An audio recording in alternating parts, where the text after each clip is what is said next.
ఆంధ్రప్రదేశ్ రాజధాని విషయంలో చంద్రబాబు చెప్పిన అమరావతికి సపోర్ట్ చేస్తారా? జగన్ చెప్పిన మావిగన్‌కి సపోర్ట్ చేస్తారా? I support Chandrababu, I support Jagan. ఈ రెండిట్లో ఒక్కటి కామెంట్ చేయండి. ఈ కామెంట్ సెక్షన్ చూస్తే మనకి దెబ్బకి తేలిపోవాలి.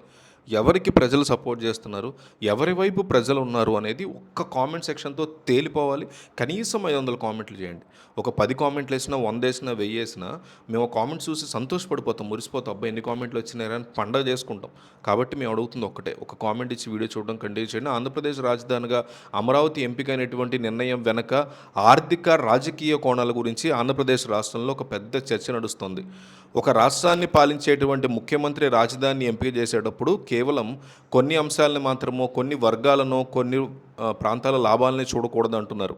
రాష్ట్రాన్ని మొత్తానికి ఏది మంచిదో ఆలోచించి ముందుకెళ్లాలంటున్నారు. కానీ అమరావతి విషయంలో అలా జరగలేదు అని వైసీపీ చాలా స్ట్రాంగ్ ఆరోపణలు చేస్తోంది. దీనికోసం ఢిల్లీ వరకు వెళ్ళి సుప్రీంకోర్టు మెట్లెక్కైనా సరే రాజధానిగా మావిగన్ ఉండాలి, అమరావతి లాంటి ప్రాంతం కాదు అనే దాని మీద పిటిషన్ వేయటం కోసం సుప్రీంకోర్టుకు వెళ్ళే ఆలోచనలో వైసీపీ ఉన్నట్టు తెలుస్తోంది.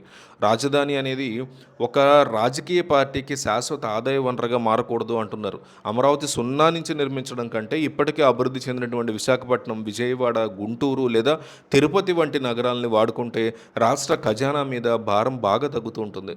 డబ్బులన్నీ తీసుకెళ్ళి ఒకచోటే పెట్టడం వల్ల మిగిలినటువంటి ప్రాంతాలన్నీ కూడా వెనకబడిపోతాయనేటువంటి భయం కూడా ప్రజల్లో చాలా క్లియర్గా ఉంటుంది. రాజధాని ఎంపికలో ప్రజల యొక్క అభిప్రాయం కీలకంగా ఉంటుంది. ప్రజలందరి అభిప్రాయాలను కూడా ఈ విషయంలో తీసుకోవాల్సి ఉంటుంది. చాలా ఇంపార్టెంట్ థింగ్. అలాగే ప్రతిపక్షాలను కూడా ఒప్పించగలిగితేనే ఆ ప్రాజెక్టుకి పటిష్టత అనేది వస్తుంది. ప్రతిపక్షం ఒకటి, ప్రభుత్వం ఒకటి చెప్పడం వరస్ట్గా ఉంది.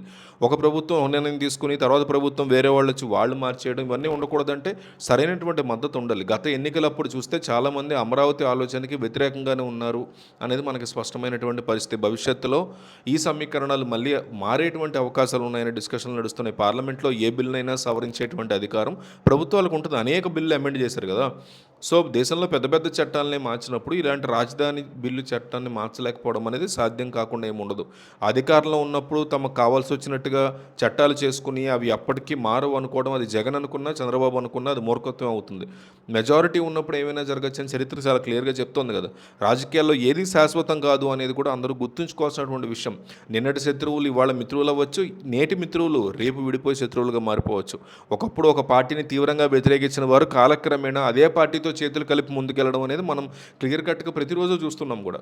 అలాగే ఒక నాయకుడిని దొంగ అని తిట్టిన వారే మళ్ళీ అవసరం వచ్చినప్పుడు ఆ నాయకుడిని నెత్తిన పెట్టుకునేటువంటి రోజులు కూడా వస్తూ ఉంటాయి. పవన్ కళ్యాణ్ అయినా, చంద్రబాబు అయినా, లేక మరి ఇంక వేరే నాయకుడైనా తమ స్వార్థం చూసుకునేటప్పుడు సిద్ధాంతాలని పక్కకి విసిరేస్తూ ఉంటారు.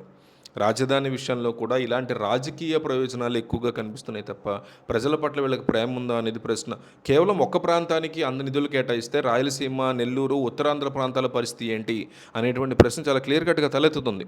రాష్ట్రం అంటే ఒక నగరం కాదు, అన్ని జిల్లాల కలయిక అనేది పాలకులు గ్రహించాల్సినటువంటి అవసరం ఎంతైనా ఉంది. అమరావతి ప్రాంతంలో పెట్టుబడులు పెట్టాలి అని ప్రజల్ని బలవంతం చేయడం లేదా ఈ రకమైనటువంటి ఉపయోగం ఉండదు ఇట్లా చేయడం వల్ల. నిజమైనటువంటి అభివృద్ధి కనిపిస్తేనే ఎవరైనా పెట్టుబడి పెట్టడానికి ముందుకు వస్తారనే దాన్ని గుర్తుపెట్టుకోవాలి ప్రభుత్వాలు.